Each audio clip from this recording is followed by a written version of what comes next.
Vamos a orar para encomendarnos al Señor y que el Espíritu Santo del Señor nos guíe.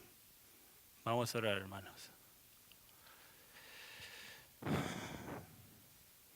Padre eterno, todopoderoso, glorioso, lleno de sabiduría y majestad, perdona mis pecados,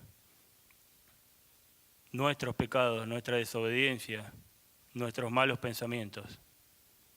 Limpia todo nuestro ser, sométenos a tu voluntad y concédenos, ilumina nuestras mentes y corazones para que entendamos y recibamos tu santa palabra y penetre como espada de dos filos y quebrante todo nuestro ser interior.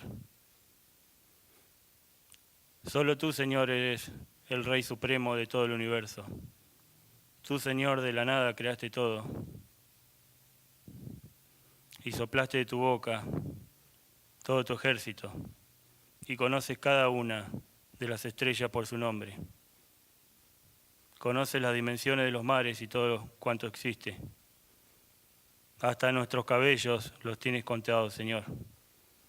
Y reinas desde siempre con poder y autoridad. Tú, Señor, existes desde siempre.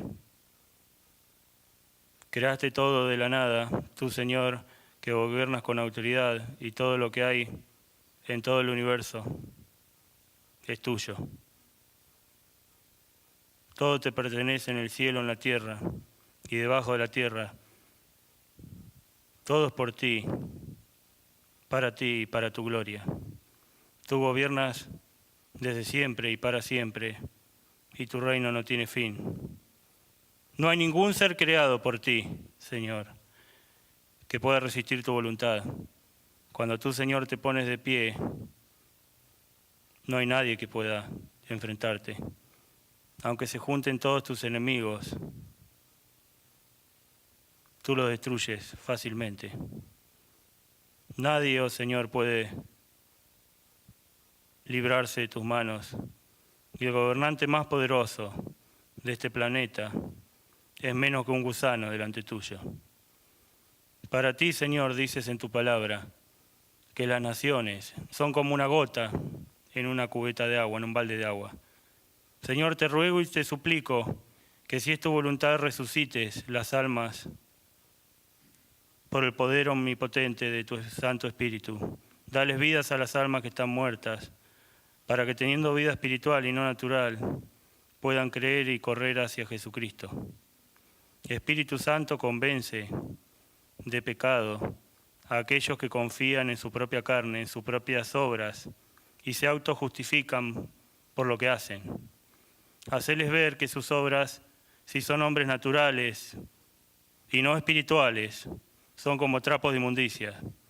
Haceles ver que no hay nada bueno en ellos, así como lo hiciste conmigo y lo sigues haciendo cada vez más. Me muestras más mi incapacidad y mi maldad, y cada vez me siento menos digno de ti, y cada vez te necesito más y más. Muéstranos nuestra maldad, nuestra naturaleza caída y pecaminosa que heredamos de Adán. Y hacenos sentir, Señor, como gusanos y miserables que somos, para que no dependamos de nosotros mismos, de nuestra propia carne. Humilla, oh Señor, nuestra carne, nuestra naturaleza pecaminosa.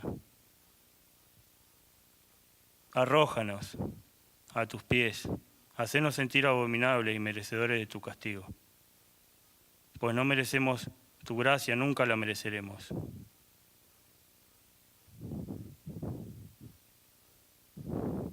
Produce esa tristeza inmensa que dice en tu palabra en Corintios, que produce arrepentimiento, que lleva a la salvación. Y remueve, Señor, el sepulcro, nuestra piedra, y resucita nuestras almas por tu Santo Espíritu. Libera, Señor, a tu pueblo, ten misericordia de nosotros. Usa mis labios y mi boca para que tu palabra sea transmitida fielmente y que vaya con el poder de tu Espíritu Santo. Todo esto te lo pido en el nombre de tu Hijo amado, nuestro Señor nuestro Salvador, Dios y Señor, nuestro único mediador, nuestro único camino, nuestra única verdad, nuestra única vida, el dueño de nuestras almas, que nos ha comprado con el sacrificio, la sangre en la cruz. Amén. Amén. Vamos, hermanos, rápidamente a 2 Corintios 13, versículo 5. Vamos a leerlo.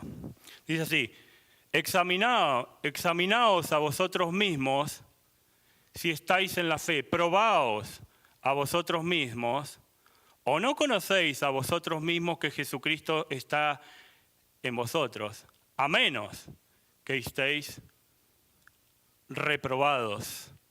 ¿Cómo sabes que has nacido de nuevo? ¿Cómo saben que has nacido de nuevo? ¿Cómo sabes si te has arrepentido? ¿Cómo sabes si verdaderamente has creído en Cristo?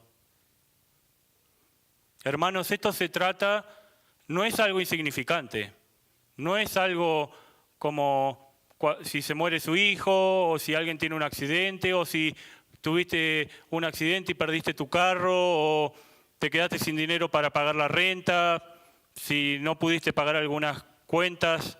No se trata de eso, se trata de la salud de tu alma. Se trata del alma eterna que nunca muere.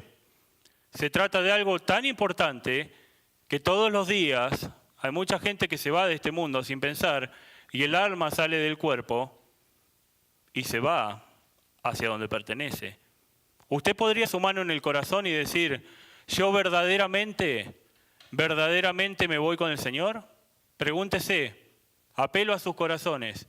Si ustedes murieran hoy, ¿podrían decir en sus corazones: yo estoy convencido, totalmente convencido que me voy con Cristo? Y si alguno me dice que sí, pues aún yo le pregunto: ¿usted se ha examinado a la Escritura?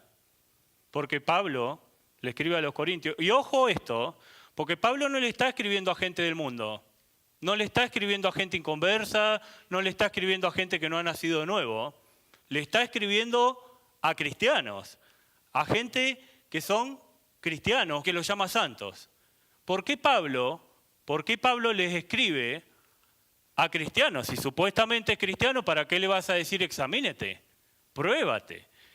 Y ojo, que la Escritura es inspirada por el Espíritu de Dios, por el Espíritu Santo. Entonces, usa Pablo para decirle a los creyentes: hey, ustedes deben examinar y probar. No dice, traten de probarse a ver qué pasa. No, es un deber. Dice, examinaos y probaos. Ustedes saben que un examen, yo me acuerdo, todos ustedes deben haber estudiado en la escuela, o algunos secundaria, universidad, y todos saben que nos tenemos que preparar para un examen. Y a veces uno se prepara y está convencido que, wow, estudié, lo voy a probar. Pues estudié, me preparé, y después vas y estás sentado ahí y resulta que después no lo aprobás. Puede pasar. Uno tiene que estudiar y a veces puede ser que uno... Yo me acuerdo en Argentina hubo olimpiadas de matemáticas y todos los que iban a las olimpiadas estudiaban. Sin embargo, había algunos que aprobaban y otros no aprobaban. Yo tuve, no me acuerdo si era el tercero o cuarto grado, la primaria, tuve un concurso de tablas de multiplicar. Todos los que iban las memorizaban a todas las tablas. Sin embargo, hubo algunos que lo aprobaron y otros que no lo aprobaron. Todos ustedes, estoy convencido, que tienen que haber estudiado un examen para sacar su licencia de conducir, de manejar. Y yo sé que muchos han ido, y yo me incluyo, y la primera vez que fueron no lo aprobaron, ¿no es cierto? Pero sin embargo estudiaron el librito. ¿Lo estudiaron o no lo estudiaron? Pero sin embargo después van y no aprueban. Entonces acá el apóstol Pablo está diciendo de un examen. Examinaos y probaos. Pero a veces uno se preocupa por estudiar cosas para aprobar la licencia de manejar, para aprobar una licencia de real estate, para aprobar una licencia de seguros, de vida o lo que sea. Pero acá está diciendo de la salvación de uno, para que uno sepa. Y uno puede decir, yo ya estoy seguro que soy salvo, pero te desafío a que lo que dice la palabra, que te tenés que probar a la luz de las Escrituras. Y alguien puede decir, pero ¿cómo uno puede saber si es cristiano?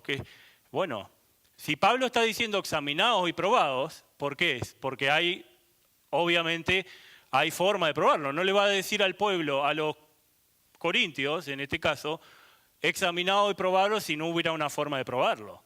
En la Biblia hay un montón de lugares, y ahora lo vamos a ver, que uno puede examinarse, y de hecho lo debe de hacer, para asegurarse si uno verdaderamente está en la fe. Primero, antes que nada, vamos a ver a quién va dirigida esta carta. Vamos primero a 2 Corintios 1, y van a ver cómo se dirige Pablo. Dice así, Pablo, 2 Corintios 1. Pablo, apóstol de Jesucristo por la voluntad de Dios, y hermano de Timoteo, miren a quién se dirige, a la iglesia de Dios que está en Corinto, miren lo que dice, con todos los santos. Y el versículo 10 dice, gracia y paz a vosotros, Dios nuestro Padre y Señor Jesucristo. O sea, ¿cómo se refiere Pablo? Santos. Pero ojo, sin embargo Pablo le dice examinaos y probaos. Por un lado Pablo dice santos, pero por otro lado le dice ojo. Dentro de toda esta congregación de Corintios puede haber mucha gente que no son cristianos, a menos que se prueben ustedes mismos a la luz de la Escritura. Y así hoy en día hay muchos lugares que la gente va a la iglesia, va a un cierto lugar, se congrega y todo, pero tiene que examinarse a la luz de las Escrituras para ver si verdaderamente es cristiano. Tiene que examinarse. Y eso que Pablo dice, que eran cristianos, santos le dice, pero le dice, hey, tiene que probarse, tiene que examinarse a la luz de la Escritura a ver si verdaderamente han nacido de nuevo. Entonces vamos a ver, primero, el apóstol Pablo le escribe la carta a los cristianos en Corintios. ¿Y por qué lo decimos esto en la iglesia? ¿Por qué lo predicamos? Porque Pablo también lo hizo a los corintios. Entonces, y hay algo muy importante y para mí algo muy fuerte en la Biblia y muy temeroso, pero son palabras de Jesucristo. En Mateo 7 todos saben que Jesucristo dice, no todo árbol, bueno, no todo el que me dice Señor, Señor entrará en el reino de los cielos, pero primero empieza a describir frutos, que todo árbol, Mateo 7, todo árbol que da buen fruto, pero el que no da buen fruto es cortado y arrojado al fuego. Que el árbol y eso es fuertísimo, porque dice que todo árbol lo conoce por su naturaleza, que ningún árbol el árbol que da mal fruto es cortado y arrojado al fuego. Imagínense ustedes un árbol de naranjas que dé uvas. No puede, porque el árbol da fruto según su naturaleza. Si es un árbol de naranja va a dar naranjas, no va a dar uvas. Imagínense un árbol de peras dando espinos. ¿Qué va a hacer usted? Lo va a agarrar un serrucho, lo va a cortar y lo va a arrojar al fuego, porque no sirve. Un árbol se conoce por su naturaleza. El árbol de manzana va a dar manzana, no va a dar peras. El árbol de naranja va a dar naranja, no va a dar higos. Es imposible. Entonces, toda persona que ha sido regenerada, ha nacido de nuevo y tiene la influencia del Espíritu Santo, si verdaderamente se ha arrepentido y ha creído en el Señor Jesucristo, esa persona va a mostrar frutos, va a mostrar una conducta, va a haber un cambio en su vida. Porque recuerden que dice Filipenses 1:6 que el que comenzó una nueva obra la va a ir perfeccionando. Pero tiene que haber un cambio. Entonces, si una persona no tiene un cambio en su vida, entonces ¿qué obra empezó Dios? Ninguna. Pero vamos a hablar de lo que significa obra y de lo que significa frutos. Hay frutos de la carne que uno puede hacer. Verdaderamente la naturaleza humana caída puede hacer frutos. Y vamos a ver los fariseos, que también hacían frutos, oraban, ayunaban, se congregaban, enseñaban la palabra de Dios, sin embargo no eran de Dios. Recuérdense, con uno sin no ser cristiano puede ir a una iglesia y tan fácil se puede sentar en un banco, puede escuchar, puede levantar la mano, pero sin embargo eso no tiene nada que ver. Y vamos a ver todos esos puntos, uno por uno si se puede. Pero es importante que cuando Jesucristo... Vamos a Mateo 7 rápidamente. Mateo 7. Palabra de Jesucristo.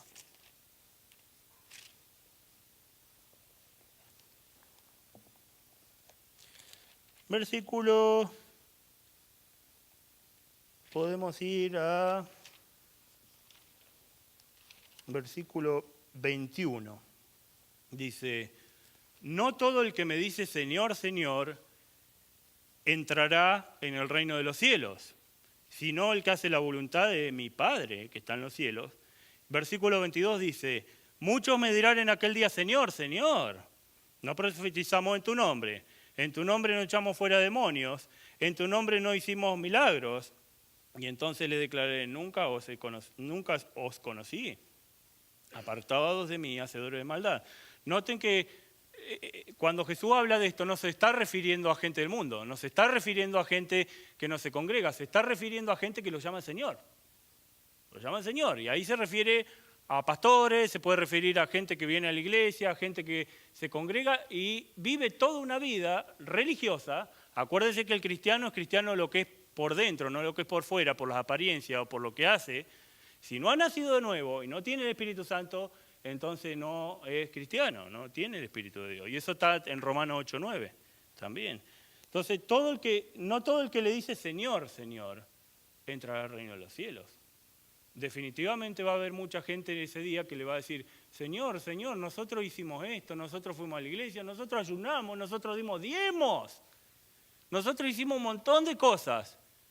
¿Pero en qué cosas lo hicieron? Con su carne.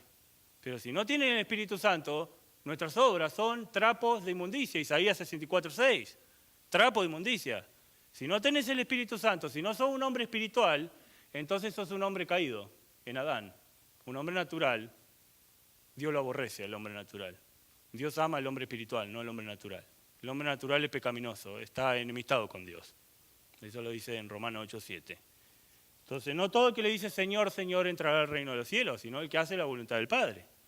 Muchos me dirán en aquel día, Señor, Señor. Uno hace cosas y todo para convencer su conciencia, para estar tranquilo, pero eso no es verdaderamente, y uno se tiene que comparar a la luz de las Escrituras, como dice el apóstol Pablo. Y es tan importante esto, y es fuerte esto, porque imagínense uno diciendo Señor, Señor, y congregándose en una iglesia por tanta cantidad de años y después muere y el Señor le dice, no, apartado de mí, yo no te conozco, no, nunca te he conocido. Hacedor de maldad encima. En Mateo 7:21 también vuelve a decir eso el Señor, pero imagínense que los mismos fariseos memorizaban la Torá, de memoria sabían un montón de versículos, Génesis y todas esas cosas, ayunaban, y sin embargo todos vemos que era una forma de religiosidad, pero verdaderamente no eran hombres de Dios, y ahí lo vamos a ver. Tenían una moralidad externa, una rectitud visible. Memorizaban la palabra en su idioma original. Voy a ir un poco a Juan 5:39. No primera de Juan, sino Juan 5:39.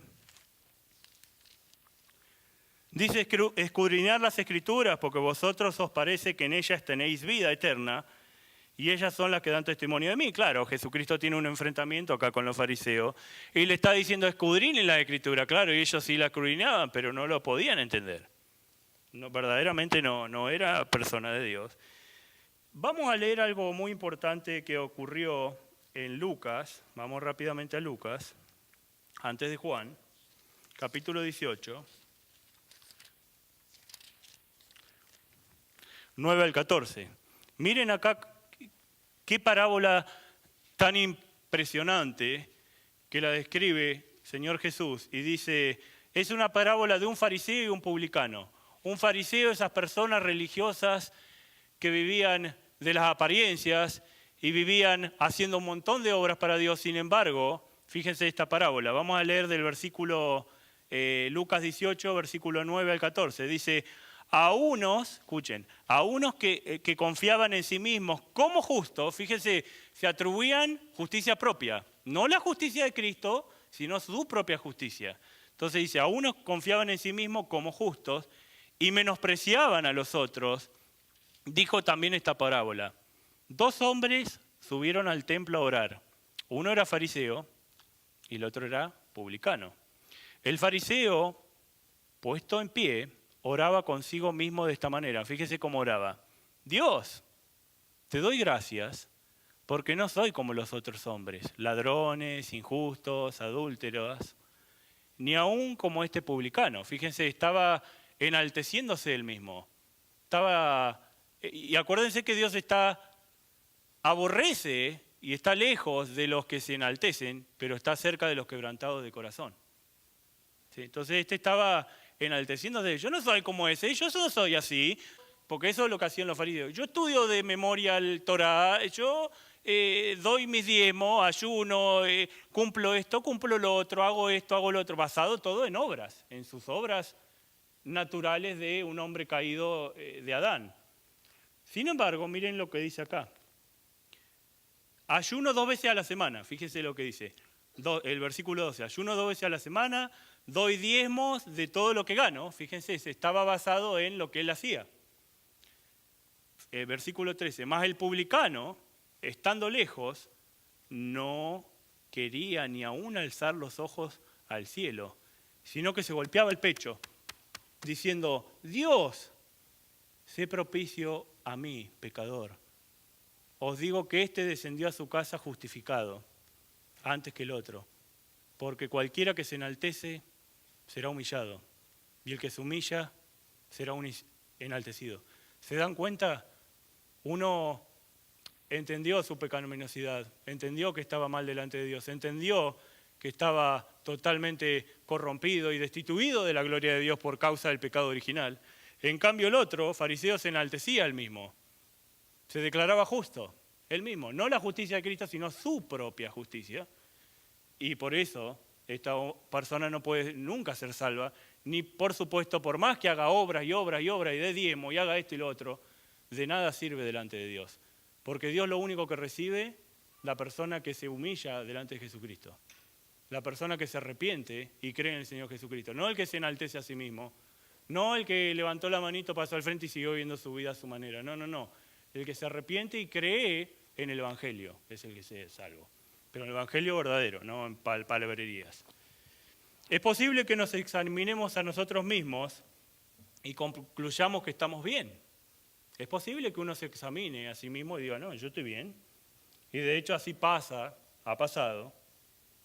Porque la palabra de Dios continuamente habla de falsos conversos y habla de falsos profetas. Continuamente en el Antiguo Testamento, en el Nuevo. Jeremías 6 habla de que el profeta Jeremías, versículo 12, 13 y 14, es impresionante cómo empieza a enfrentar a los sacerdotes y a los falsos y dice que no hay ni uno que no sea avaro y sea mentiroso, y los enfrenta a los profetas. Léalo en su casa. Jeremías capítulo 6, versículo 12, 13 y 14, cómo los enfrentó, no se quedó callado, porque sabía que todos eran unos mentirosos. Examínese bien, ¿son cristianos de verdad? ¿Hay evidencia? ¿Hay alguna evidencia que lo diga que lo son? ¿Sienten cada vez más la presencia del poder de Cristo? ¿O simplemente están pasando por cristianos? Se están diciendo yo soy cristiano, pero en realidad no lo son. Asuma que el apóstol Pablo estuviera aquí y le está diciendo a usted, examínese, pruébese a sí mismo a ver si está en la fe, pruébese. Examinaos a vosotros mismos si estás en la fe y probaos, que le está diciendo Pablo a usted, el Espíritu Santo, a vosotros mismos. ¿O no conocéis a vosotros mismos que Jesucristo está en vosotros, a menos que estéis reprobados? ¿Hay manera de saberlo? Sí hay, ahora lo vamos a ver. Primero vamos a describir qué es lo que no es una evidencia de que usted verdaderamente sea cristiano a la luz de la Escritura. Y después vamos a ver cuáles son las evidencias que la palabra muestra de un verdadero convertido, un verdadero regenerado, un verdadero hijo de Dios, a la luz de las Escrituras. Necesitamos rápidamente examinar unos puntos y para eso en primer lugar, hay gente que puede decir, y esto ha pasado, que uno diga, pero yo lo siento en mi corazón. Y pregunta usted, sí, pero yo siento en mi corazón. Eso no es una evidencia de que uno es cristiano, ninguna evidencia. Y si usted no reconoce que debe ser probado, entonces usted no es. Porque el verdadero cristiano quiere y siente la necesidad, por el Espíritu Santo que está en él, de examinarse. De examinarse. Siente la necesidad de examinarse a la Escritura para ver si es. El que no quiere, entonces es un orgulloso, un arrogante delante de Dios, diciendo yo no necesito nada, yo ya estoy bien, ya levanté mi manito. No, tiene que, esto es serio, es la salvación del alma. En primer lugar, en segundo lugar, uno puede decir, bueno, yo soy salvo porque yo respondí a un llamado, levanté la mano, pasé al frente, hice una oración. Entonces, hice una profesión de fe. Entonces, ya soy cristiano, ya está. Eso no es ninguna evidencia de que usted es cristiano, ninguna. En lo más mínimo, tampoco puedo asegurar que es cristiano porque asiste regularmente a una iglesia el domingo, o un miércoles, o un viernes, o un jueves. Ni tampoco puedo decir que soy cristiano porque soy miembro 100% de una iglesia. Quizás alguien diga, bueno, pero yo fui y me bauticé también.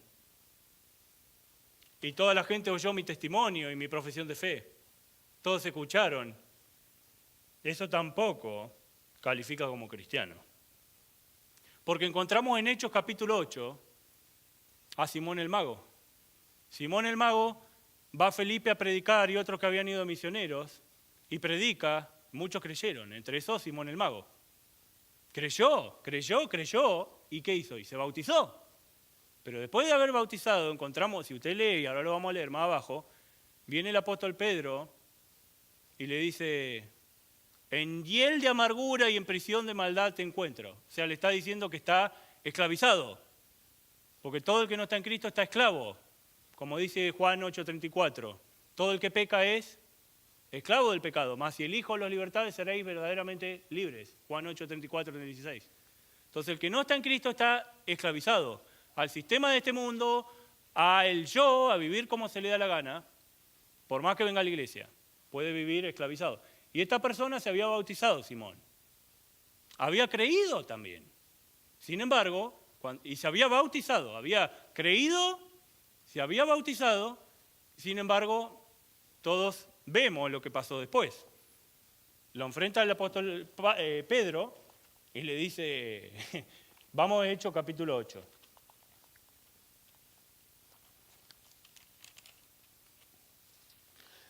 Versículo 9, dice, pero había un hombre llamado Simón, que antes ejercía la magia en aquella ciudad y había engañado a la gente de Samaria, haciéndose pasar por algún grande. Versículo 12, más adelante, pero cuando creyeron a Felipe, que anunciaba el evangelio del reino de Dios, y el nombre de Jesucristo, se bautizaban hombres y mujeres.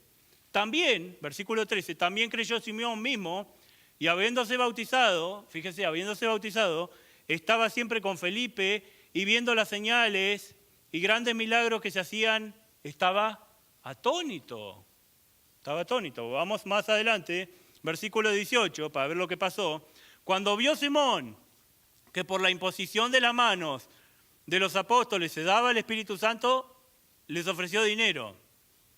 Fíjese más adelante lo que dice Pedro, el versículo 20. Entonces Pedro le dijo, tu dinero perezca contigo, porque has pensado que el don de Dios se obtiene con dinero. Miren lo que dice el 21. No tienes parte ni suerte en este asunto, porque tu corazón no es recto delante de Dios. Versículo 22. Arrepiéntete, pues de esta tu maldad, y ruega a Dios si quizás te sea perdonado el pensamiento de tu corazón. Versículo 23. Porque en hiel de amargura y en prisión de maldad veo que estás. Sin embargo, había creído y se había bautizado. O sea, eso no es una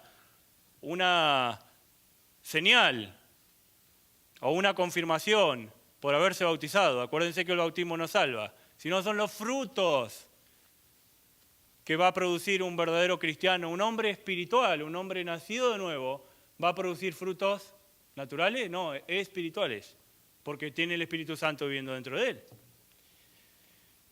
Pero necesitamos entender que el cristianismo nunca va a ser amigo de este mundo, jamás.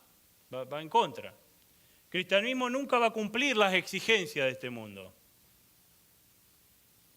Muchos engañan, manipulan a las personas y saben llevarlas a tomar una decisión, a tomar decisiones para confirmar su salvación. No saben el Evangelio de Jesucristo, solo saben emocionar y manipular. Usan técnicas que hay en libros que venden en las librerías cristianas, que usan técnicas de metodologías para el crecimiento, para el crecimiento de una iglesia. Eso es lo que usan. Y esto es lo que hacen. Punto 1. Van a un hombre y le dicen, ¿sabes que eres un pecador? Si éste dice sí, vamos a la próxima pregunta. 2. ¿Te gustaría irte al cielo? Si el hombre responde que sí, pasan a la siguiente pregunta. 3.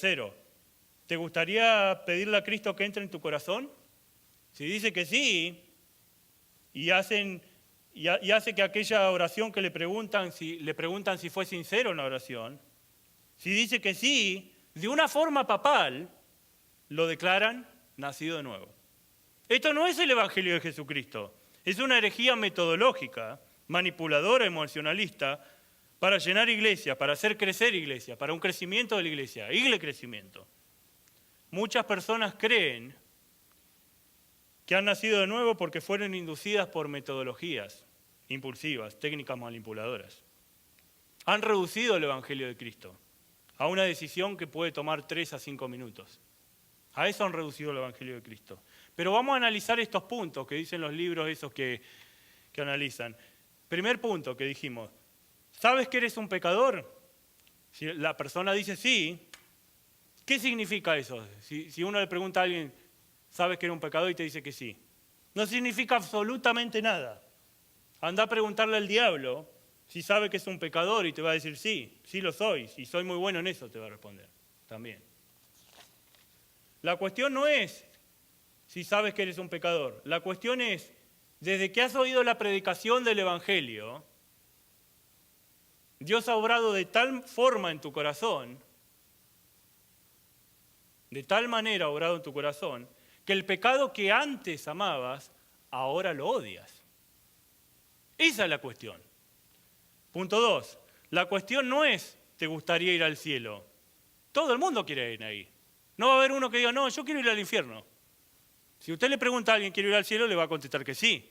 Por eso usan técnicas manipuladoras, porque saben que la persona va a responder lo que uno quiere. Si vos le pones preguntas a alguien, o si yo a uno le doy una opción, ¿qué querés, un té o un café?, no me va a responder otra cosa porque son las dos opciones que le di.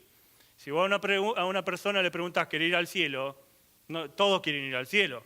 La cuestión no es esa. La cuestión es, desde que el Evangelio te ha sido predicado, el Dios Todopoderoso que ha hecho una obra soberana y sobrenatural en tu corazón, que el Dios que odiabas e ignorabas, ahora deseas y estimas como digno por encima de todas las cosas. Y por último, ¿te gustaría hacer una oración pidiendo a Jesús para entrar en tu corazón? Esa es la pregunta que hacen. Pero te advierto que el que hace esta pregunta que va a ser muy presionado para darme una base bíblica del Nuevo Testamento que diga eso. Porque eso no existe. No existe eso. Muy presionado para que me dé una base bíblica. Pero puede decir, ay no, allá dice reciba a Él, que lo recibas a Cristo. Pero honestamente crees que cuando la Biblia habla de recibirla a Cristo se refiere a manipular algún rito evangélico? De ninguna manera. Cuando habla de recibirla a Cristo es a través del arrepentimiento y la fe. No es de recibirle como algún accesorio en su vida, no es como un accesorio en su vida. Es de recibirle como el propio sostenedor, dueño, Señor y Dios de su vida. Cristo no es algo que hace que tu vida mejore. Cristo es tu vida. Él es tu vida. Jesús no vino y dijo en el Evangelio de Marcos, el tiempo se ha cumplido y ha llegado el reino de Dios. Ahora, ¿a quién le gustaría orar invitándome a que entre en el corazón? Eso no es lo que Jesucristo dijo. Al contrario, Él dijo arrepentíos y creer en el Evangelio. Eso es lo que dijo Jesucristo. Y no te olvides que a través de todas las enseñanzas del Nuevo y del Viejo Testamento, el arrepentimiento en toda la Biblia es evidenciado por frutos, por la forma en que uno vive. Muchas personas de hoy en día creen que son salvas porque están confiando en la sinceridad de sus decisiones y no en la obra de Cristo, ni en el poder de Dios en la salvación. ¿Eres salvo? Sí, dice. ¿Cómo sabes? Responde uno, bueno, yo hace años pasé al frente y le pedí a Jesucristo que entrara en mi corazón. ¿En serio? ¿Cuántos otros han hecho eso? La evidencia de la salvación, la evidencia del arrepentimiento, la evidencia de la fe en una vida es una vida cambiada que continúa en transformación. ¿Cómo sabes que te arrepentiste para salvación años atrás? Es porque sigues arrepintiéndote hoy. ¿Cómo sabes que creíste para salvación años atrás? Es porque sigues creyendo hoy. ¿Cómo sabes que Dios tuvo un encuentro contigo años atrás? Es porque Él sigue teniendo un encuentro contigo a través de la obra de santificación. Él no solo transformará tu vida, Él aún sigue transformando tu vida. Muchos que predican hoy, predican un evangelio ritual, sustituyen el verdadero evangelio de Cristo con usos confortables de los medios de culto, con una clase de música para dejarles a todos en un ambiente con predicadores relámpagos, que les hablan de todo lo que quieren oír para que tengamos una vida mejor ahora, porque de verdad, en verdad, eso es lo que quieren más que a Dios, tener una mejor vida ahora. Pero ahora vamos al Evangelio, vamos a seguir lo que estamos estudiando, que habíamos visto Hechos 8, que habla de una persona, Simón, que había creído, se había arrepentido y se había bautizado, sin embargo, no era un creyente. Pero alguien me puede decir, Ezequiel, pero yo cuando escucho un sermón, cuando escucho la palabra de Dios, me entusiasmo, me siento con gozo.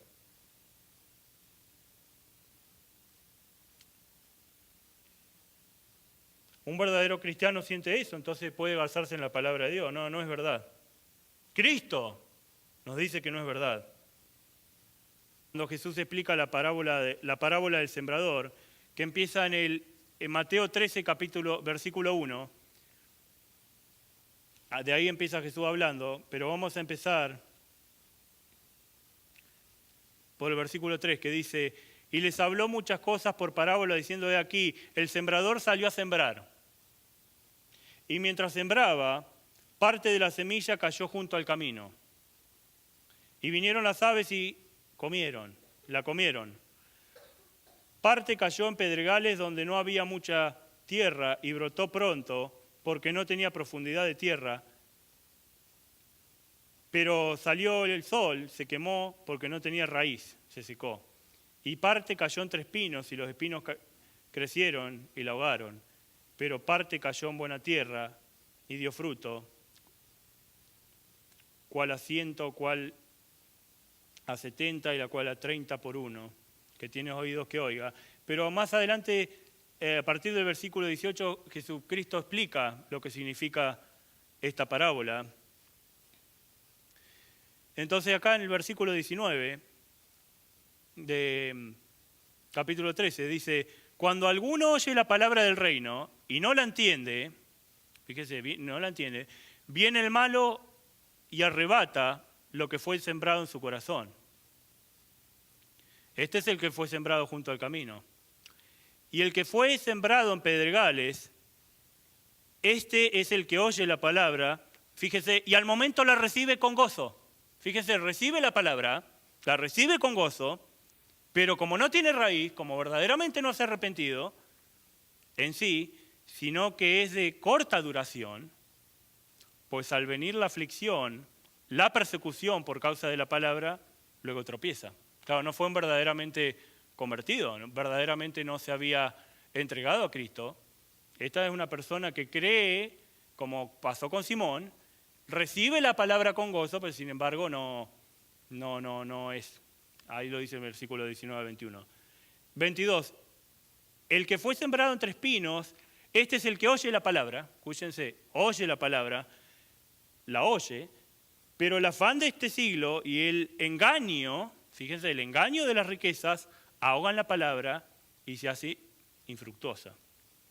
23. Mas el que fue sembrado en buena tierra, este es el que oye y entiende la palabra y da fruto y produce fruto a 100, a 70 y a 30 por uno. O sea, el que produce frutos es la persona que verdaderamente, por la influencia soberana, sobrenatural del Espíritu Santo de Dios, recibe la vida y descubre, el Espíritu Santo le hace ver su pecaminosidad y corre hacia el Señor Jesucristo y se arrepiente. Y esa persona vive sometida a Cristo porque verdaderamente ha nacido de nuevo y el Espíritu Santo vive en él. Entonces ya no puede seguir viviendo como antes. Es más, aborrece su vida, como dice Pablo en Romanos 7, ¿quién me librará de este cuerpo? Vive en una guerra porque odia su naturaleza pecaminosa, odia su pecaminosidad, pero por el Espíritu Santo que vive en él, quiere hacer siempre la voluntad del Señor. Quiere obedecer los mandamientos de Dios que le fueron puestos cuando nació de nuevo. Pero hay más. En Hebreos 10:26,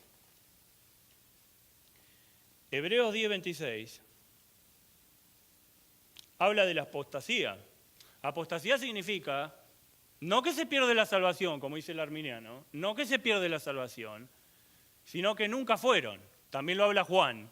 Dice que salieron de nosotros, pero no eran de nosotros, porque si hubieran permanecido con nosotros, hubieran sido verdaderamente, ¿sí? Pero se fueron para que se manifestara que nunca fueron. Eso lo dice Juan. Pero en Hebreos 10:26 habla de la apostasía, de personas que escuchan la palabra, viven por un tiempo congregándose, sirven en la iglesia o lo que sea, pero sin embargo, por las cosas de este mundo o para que se manifieste que no tiene el Espíritu Santo y que no han nacido de nuevo, tarde o temprano caen. Porque fue creado su base en una cimiento de arena, eso se derrumba. Todo lo que no está construido en Cristo no tiene base, se cae. La carne, naturaleza caída de Adán, uno se puede forzar, uno se puede tratar de reformar a sí mismo y puede dejar ciertos vicios, puede dejar el alcohol, puede dejar droga, puede dejar lo que sea, por un cierto poder de la palabra que uno lee, que sabe que está mal, o por temor también, pero eso no significa que uno verdaderamente haya nacido de nuevo, porque si fuera así, entonces no necesito la obra de Cristo. Ciertamente hay fariseos que no fuman, no se drogan, ayunan, monjas que se meten en un monasterio, no fuman, no se drogan. Y yo no digo que esté mal que uno se reforme a sí mismo y trate de cambiar, pero Dios no acepta la reforma, la regeneración, el nuevo nacimiento, que habla en Juan 3, cuando se enfrenta con Nicodemo y le dice, hey, si no nace de nuevo no puede ver el reino de Dios. Todos tienen que nacer de nuevo, espiritualmente hablando. Entonces vamos a Hebreos 10:26.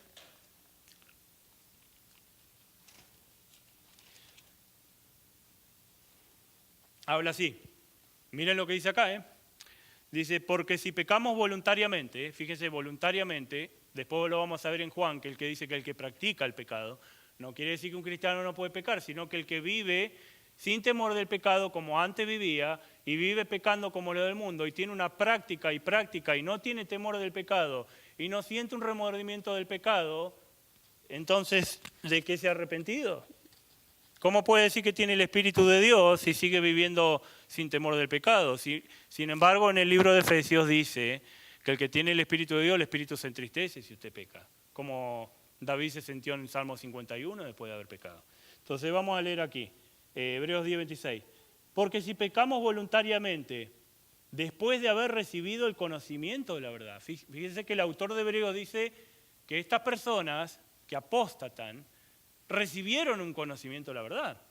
Sí lo recibieron, porque dice, si pecamos voluntariamente, después de haber recibido el conocimiento de la verdad, ya no queda más sacrificio por los pecados, sino con horrenda expectación de juicio y hervor de fuego que ha de devorar a los adversarios. Bien, vamos a seguir. Es muy importante que cada uno pueda ver en qué posición está, pero uno no puede perder el tiempo diciendo que uno no puede creer en Cristo. En realidad uno con su carne, con su naturaleza pecaminosa, uno sí está habilitado si se fija en el poder de la carne, sin ser regenerado estoy hablando. Una persona puede creer que la Biblia existe como cualquier persona, como cualquier otro libro. Una persona puede creer en su mente que Jesucristo existe, así como usted puede creer que existió Martín Lutero, así como usted puede creer que existió Calvino, así como usted puede creer que existió Arminio, así como usted puede creer que existió cualquier persona en la historia. De la misma manera, usted puede decir, ¿cree en Cristo? Sí, pero puede usted venir usted no tiene ninguna incapacidad para caminar y entrar a un templo donde se predica la palabra de Dios. La incapacidad de uno radica en lo que hay adentro de uno. Cuando uno está muerto y destituido de la gloria de Dios, hay una imposibilidad, porque la naturaleza que uno tiene, que heredamos de Adán, está totalmente en contra de Dios, está enemistada con Dios. Entonces uno va a seguir con lo que tiene en su naturaleza, lo que tiene en su naturaleza caída, naturaleza pecaminosa. Entonces uno va a buscar según lo que tiene en su naturaleza. Como ya lo he explicado antes muchas veces, un lobo va a seguir lo que es conforme a su naturaleza. Una oveja va a seguir lo que es conforme a su naturaleza. El lobo no puede comer lo que come la oveja y la oveja no puede comer lo que come el lobo. ¿Por qué? Porque sus naturalezas son distintas. Cuando Dios, el Espíritu Santo, te da vida espiritual, y como dice en Ezequiel 36, 26, el pacto de la gracia, que dice que, y esta es la promesa de Dios, que quitaré el corazón de piedra y pondré un corazón de carne y pondré un nuevo espíritu. Cuando Dios pone un nuevo espíritu, el Espíritu Santo, pone un nuevo corazón en una persona y pone una nueva naturaleza, entonces uno tiene una nueva naturaleza que ya va a ir conforme a la voluntad de Dios. Y Pablo dice en 2 Corintios 5:17 que el que está en Cristo es una nueva criatura. Todas las cosas pasaron y todas son hechas nuevas. La persona que antes vivía para el mundo, para agradar al mundo, sometido a las cosas del mundo, si fue regenerado y ha nacido de nuevo, entonces ya no va a ser de un día para el otro, pero hay un proceso que habla la Biblia, un cambio que Dios va haciendo. Dios empieza la obra y la va produciendo según Él lo dispone en cada persona, en cada uno de sus hijos, pero debe haber un cambio, debe haber un nuevo corazón, debe haber un nuevo espíritu y tiene que tener un pensamiento que va en contra de cómo pensaba antes. Hay un cambio en la mente, en el corazón y en todo tu ser. No puede decir uno, yo soy cristiano y vive como vivía antes, o vive igual, porque no puede ser, yo no acepto que alguien me diga yo soy cristiano y vive como el mundo. Imagínense un Dios todopoderoso que crea todo de la nada y conoce todas las estrellas y gobierna los ángeles y los seres vivientes y vive en nuestro corazón. ¿Cómo no va a poder transformar el corazón de una persona y va a seguir viviendo una persona como antes? ¿Qué clase de cristiano sería, no? Pero hoy día pasa eso. Vamos rápidamente, son evidencias, ahora vamos a ver las evidencias claras que habla el apóstol Juan. Y el apóstol Juan estaba muy preocupado por la iglesia, ya se estaba en las últimas etapas de su ministerio, de su vida, tenía unos 90 y algo de años, y estaba preocupado, por eso escribe, de hecho por eso escribe las 3 epístolas de Juan, primera y segunda y tercera, para hacernos saber cómo es la conducta, el carácter de un hijo de Dios y cómo debe vivir y cómo nos da las pruebas. También lo da Pablo en Romanos, pero vamos a ver rápido. ¿Cuánto tiempo tenemos? ¿15 minutos? ¿20? ¿Sí? ¿10? Ok. En primer punto, una nueva comunión con Él. La persona que no tiene una comunión con Cristo, entonces no puede ser cristiano. Jamás. Vamos a 1 de Juan 6:7. Primera de Juan, no Juan. Primera epístola de Juan. Está después de Pedro, hermanos. Primera de Juan 6, versículo 6, 7. Dice, si decimos que tenemos comunión con Él, ¿con quién? Con Cristo. Y andamos en tinieblas, mentimos y no practicamos la verdad. Pero si andamos en luz, como Él está en luz, tenemos comunión los unos con los otros, y la sangre de Jesucristo, su Hijo, nos limpia de todo pecado.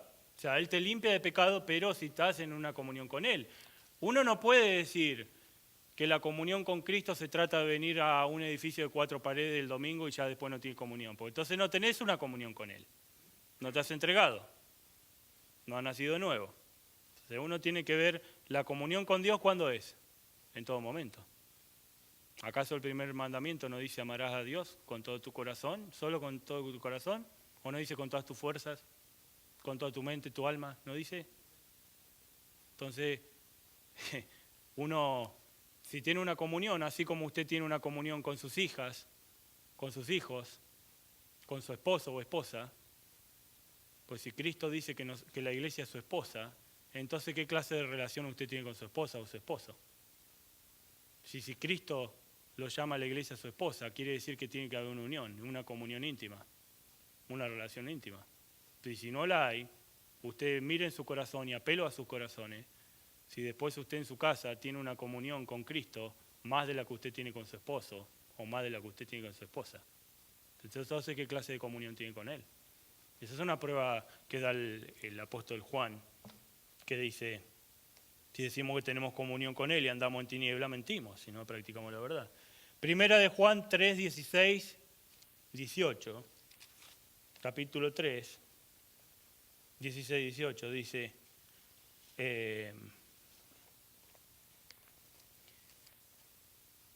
en esto hemos conocido el amor, en que Él puso su vida por nosotros, también nosotros tenemos que poner la vida por nuestros hermanos.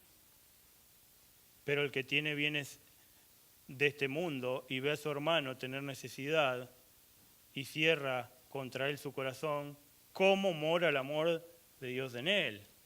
Eso es importantísimo también, que entre los hermanos, si son verdaderamente hermanos en la fe, todos saben que en la iglesia primitiva, por ejemplo, Bernabé vendió toda su riqueza para darlo a los que estaban necesitados. Yo recuerdo una vez un testimonio que pasó en una iglesia en la que yo me congregué, que había hermanos o personas que se congregaban, sin embargo, hubo un caso de necesidad y la iglesia respondió, nosotros no somos un banco. Entonces acá se está contradiciendo acá, porque acá la Escritura dice lo siguiente, pero el que tiene bienes en este mundo y ve a su hermano tener necesidad y cierra con él su corazón, ¿cómo mora el amor de Dios en él? Es imposible. Puede decir, sí lloro por usted, y ya está, no hay ninguna. Otra prueba también, primera de Juan 3:24. Fíjense lo que dice, el que guarda sus mandamientos permanece en Dios y Dios en él. Y en esto sabemos que Él permanece en nosotros por el Espíritu que nos ha dado. El que guarda sus mandamientos, no que guarda los mandamientos para salvarse por el pacto de obras, porque acuérdense que el pacto de obras, todo el que no respeta bien la ley y quebranta uno de los mandamientos, no. Está hablando que los que ya son salvos, que tienen el deseo de obedecer a Dios. A eso se refiere, no que obedezca los mandamientos para salvarte. El que te salva es Cristo. Pero por eso dice, el que guarda los mandamientos permanece en Dios y Dios en él. Entonces esa es otra prueba. El que tiene el deseo de obedecer a Dios. ¿En qué? ¿En algunas cosas? En todo. Vamos a Juan 3, 4, 6. Dice así la palabra. Primera de Juan, capítulo 3, 4, 6. Dice, todo aquel que comete pecado infringe también la ley, pues el pecado es la infracción de la ley. Versículo 6. Todo aquel que permanece en él, ¿en quién? En Cristo, no peca. Todo el que peca no le ha visto ni le ha conocido. Más abajo lo aclara. No quiere decir que un cristiano no peca, porque si no David pecó, entonces no era cristiano. No. Acá más abajo lo explica. En el versículo 8 dice el que practica, no dice que el que peca. Primero dice todo aquel que permanece en él no peca. Se está refiriendo el apóstol al que vive como vive el del mundo, sin temor de Dios. Peca sin temor, no le importa nada, total, como no tiene el Espíritu Santo, no hay ningún temor y peca deliberadamente. Entonces el 8 dice, el que practica el pecado es del diablo, porque el diablo peca desde el principio.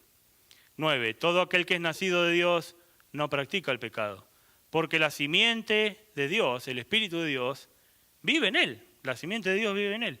No puede pecar porque es, ¿qué? Nacido de Dios. Es nacido, es una nueva criatura. Nació. Es un nuevo nacimiento. Y en esto se manifiestan los hijos de Dios y los hijos del diablo. Todo aquel que no hace justicia y no ama a su hermano, no es de Dios. Claro, uno no puede hacer justicia por uno mismo, pero el que fue justificado va a buscar la justicia de Dios, no va a buscar la justicia de uno mismo. Primera de Juan 5, 18, 19. Dice así, sabemos que todo aquel que ha nacido de Dios no practica el pecado, pues aquel que fue engendrado por Dios, fíjense, el que fue engendrado por Dios, le guarda, y el maligno no lo toca. 19, sabemos que somos de Dios y el mundo entero está bajo el maligno. Entonces ahí hace una comparación el apóstol Juan, que el mundo entero está bajo el maligno, sin embargo los que somos hijos de Dios no. Entonces, ¿cómo puede ser que una persona se llame cristiana y viva igual con el mundo? Cuando el apóstol hace una comparación clarísima, que uno está bajo el maligno y los que son hijos de Dios no pueden pecar, están engendrados por Dios y Dios los guarda y el maligno no lo toca. Segunda de Juan 9, dice, cualquiera que se extravía, esta es otra prueba grande, cualquiera que se extravía y no persevera en la doctrina de Cristo, fíjense en lo que dice, no tiene a Dios. El que persevera en la doctrina de Cristo, este sí tiene al Padre y al Hijo. Y yo no estoy diciendo que una persona tiene que ser bautista o presbiteriano o calvinista. Yo no estoy diciendo que tiene que ser de una denominación. Puede haber una persona que ahora está en el mundo y que ni siquiera se congregue y Dios la salva, porque es el Espíritu de Dios el que salva. Puede ser una persona que ahora esté congregándose en una iglesia católica y Dios a su debido tiempo lo salva. Puede ser una persona que ahora sea arminiana y Dios después la salve. Pero acá no está diciendo que Dios, el apóstol estaba convencido que el que salvaba era Dios y el Espíritu Santo. Sin embargo, dice, el que se extravía y no persevera, dice, en la doctrina de Cristo, no tiene a Dios, y el que no persevera en la doctrina de Cristo, ese sí tiene al Padre y al Hijo. Hermanos, por último, para terminar, es importantísimo ver en Romanos, porque Romanos 8.1 también Pablo dice que no hay condenación para los que están en Cristo Jesús, pero para los que están en Cristo, los que verdaderamente están sometidos a Él. Romanos 6.1.2 dice, ¿qué pues diremos? ¿Perseveraremos en el pecado para que la gracia abunde? De ninguna manera. Porque esto es lo que está diciendo el apóstol Pablo es, como fuimos salvados por gracia, no por nuestras obras, no por lo que hagamos nosotros, no por nuestra justicia, sino por la justicia de Cristo, entonces como yo soy salvo por gracia y no puedo perder la salvación, entonces ¿qué quiere decir? Y si yo ya fui libre, entonces quiere decir que yo puedo seguir pecando, total, ya estoy salvo, ya fui salvado. No, de ninguna manera. ¿Cómo puede uno seguir pecando si verdaderamente tiene el Espíritu de Dios? Supuestamente el verdadero nacido de nuevo va a odiar el pecado. Entonces Pablo dice acá, esta es otra prueba, por eso lo estoy leyendo, ¿Perseveraremos en el pecado para que la gracia abunde? En ninguna manera. Y acá lo aclara, porque lo que hemos muerto al pecado, fíjense, muerto al pecado, ¿cómo viviremos aún en él? El que murió al pecado, ¿cómo va a seguir viviendo en él? Lo que el apóstol Juan había dicho, el que practica el pecado es del diablo, porque el diablo, y no puede pecar porque así no ha sido de Dios. Acá el apóstol Pablo también dice lo mismo. Los que hemos muerto al pecado, ¿cómo vamos a vivir aún en él? Y después más abajo, miren lo que dice en el versículo 6 del mismo capítulo. Nuestro viejo hombre fue crucificado juntamente con él, para que el cuerpo del pecado sea destruido, a fin de que no sirvamos más al pecado. Esa es una prueba. El que es cristiano muere al pecado, no sirve al pecado, no sirve a Satanás, sirve a Cristo. Si Cristo es verdaderamente tu Señor, tu Dios, entonces vos ya no sos el dueño de tu vida. Es Él. Es Él. ¿Cómo puede decir alguien, yo le entrego mi vida a Cristo y después Él sigue siendo su dueño? ¿Verdad que eso no puede ser? Si esta fuera mi vida y yo se la entrego, entonces mi vida ya no me pertenece. Es el dueño, el que pagó, el que dijo consumado tetelestai. Cuando pagó, ¿qué hizo? Compró con su sangre mi vida, mi alma. Pero no me pertenece. El apóstol Pablo dice que fue crucificado juntamente con él para que el cuerpo del pecado sea destruido a fin de que no sirvamos más al pecado. Y el versículo 7, porque el que ha muerto ha sido justificado del pecado, y si morimos con Cristo, creemos que también viviremos con él. En el 15:18, más abajo dice siervo de justicia. Acuérdense que Pablo está mostrando que antes éramos siervos del pecado, ahora somos siervos de justicia. Entonces dice en el versículo 15 del capítulo 6, ¿qué pues? ¿Pecaremos porque no estamos bajo la ley sino bajo la gracia? En ninguna manera. Y acá dice el 16, ¿no sabéis que si os sometéis a alguien como esclavos para obedecerle, sois esclavos de aquel a quien obedecéis, sea del pecado para muerte o sea de la obediencia para justicia? Pero gracias a Dios que aunque erais, ves que acá dice que erais esclavos, ya no son más, el que está en Cristo ya no es más, erais esclavos del pecado, habéis obedecido de corazón aquella forma de doctrina a la cual fuisteis entregados. Versículo 20 más abajo, porque cuando erais esclavos del pecado, erais libres acerca de la justicia. O sea, uno era esclavo del pecado, entonces no estaba justificado por Cristo. Eras esclavo del pecado, pero ahora estás justificado por Dios, entonces sos esclavo de esa justicia, no del pecado. Entonces no puedes seguir en pecado. Puedes pecar, pero no vas a vivir en el pecado. 22, mas ahora habéis sido libertados, versículo del pecado y hechos siervos de Dios, tenéis por vuestro fruto la santificación y como fin la vida eterna. Porque la paga del pecado es muerto, mas la vida de Dios es vida eterna en Cristo Jesús, Señor nuestro. Romanos 8:5, miren lo que dice Romanos 8, que hace una comparación el apóstol Pablo entre la vida en el Espíritu y la vida en la carne. Romanos 8, versículo 5, porque los que son de la carne, o sea, los que no están en Cristo, piensan en las cosas de la carne, pero los que son del Espíritu, las cosas del Espíritu. Los que son de la carne se fijan en las cosas del mundo, en las cosas de la carne, en los placeres de este mundo, pero los que son del Espíritu se fijan en las cosas del Espíritu. Como predicó el hermano William, el hermano pastor William, predicó de las bienaventuranzas, de los dichosos en Mateo 5, dichosos los mansos, pero los mansos son los que han sido domesticados, como si usted tiene una mascota y la domestica y queda toda mansita, domesticados por el Espíritu de Dios. Son personas que están, y esos son los que heredarán la tierra, dice. Bienaventurados los humildes, pero no los humildes que viven en la calle ahí, humildecitos, no, humildes para Dios. Espíritus totalmente mansitos para Dios, totalmente sometidos a Él. De eso esas son pruebas también. A ver si uno está amansado por el Espíritu Santo o sigue siendo el ego de uno mismo. Dice así el 5, porque los que son de la carne piensan en las cosas de la carne, pero los que son del Espíritu en las cosas del Espíritu. El 6, versículo 6, porque el ocuparse de la carne es muerte, pero el ocuparse del Espíritu es vida y paz.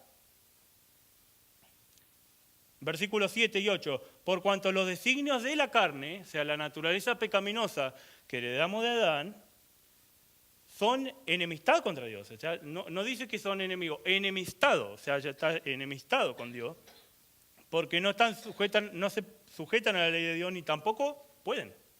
No pueden, están muertos. Y los que viven según la carne no pueden agradar a Dios. 9, miren lo que dice el 9. Mas vosotros no vivís según la carne, sino según el Espíritu. Pero mire lo que aclara el apóstol aquí. Si es que el Espíritu de Dios vive en vosotros. Y si alguno no tiene el Espíritu de Cristo, no es de él. O sea, que el que no tiene el Espíritu de Cristo puede tratar de, como hacía Simón o como una persona puede hacer con su carne, puede ir a la iglesia, puede levantar la mano, puede hacer una confesión, pero sin embargo, si no tiene el Espíritu de Dios, tarde o temprano su naturaleza se revela. Tarde o temprano se revela. Porque no tiene el poder que Dios exige. El único poder y los verdaderos frutos del Espíritu no lo puede tener uno mismo en su carne. No lo puede tener uno en la naturaleza pecaminosa. Esos frutos que habla Gálatas capítulo 5 solamente los puede dar el Espíritu de Dios. Por más que uno trate y trate y trate y trate y trate y trate, la Biblia sigue diciendo que hay que nacer de nuevo. No depende de uno, sino de los frutos del Espíritu de Dios. Versículo 9, mas vosotros no vivís, está hablándole Pablo a los romanos, cristianos también en Roma, no vivís según la carne, sino según el Espíritu, si es que el Espíritu de Dios mora en vosotros, y si alguno no tiene el Espíritu de Cristo, no es de él. 10. Pero si Cristo está en vosotros, o sea, en nosotros, Cristo, el cuerpo en verdad está muerto a causa del pecado, mas el Espíritu vive a causa de la justicia. Y si el Espíritu de aquel que levantó de entre los muertos a Jesús mora en vosotros, el que levantó a los muertos a Cristo Jesús vivificará también vuestros cuerpos mortales. Y el versículo, para terminar, versículo 13 y 14. Porque si vivís conforme a la carne moriréis, mas si vivís por el Espíritu, hacéis morir las obras de la carne, viviréis. Porque todos los que son guiados por el Espíritu de Dios, estos son hijos de Dios. Vamos a orar.